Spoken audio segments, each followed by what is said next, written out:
వాషింగ్టన్కి అమెరికాకి అంటే అమెరికా వాషింగ్టన్కి ఇటు రష్యాకి మధ్యన ఎలాంటి సంబంధం లేదని రష్యా అధ్యక్షుడు పుతిన్ చెప్తున్నాడు.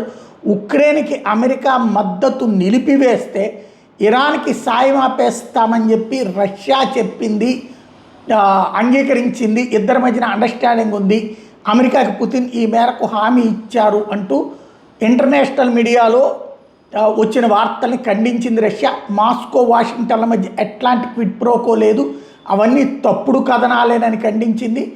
ఉక్రెయిన్ వ్యవహారంలో అమెరికా జోక్యము ఆగదు, మేము దాడి చేయడము ఆగే ప్రసక్తి ఏం లేదు, ఇప్పుడు ఇరాన్కి అందిస్తున్న సాయాన్ని ఆపే ప్రసక్తి ఏమీ లేదు, ఇరాన్కి సాయం కొనసాగుతుంది, సైనిక పరంగా మేము ఎలాంటి సాయం చేయట్లేదు, టెక్నికల్ హామీ కంటిన్యూ అవుతుంది అన్నటువంటి విషయాన్ని మరొకసారి తేల్చి చెప్పింది రష్యా.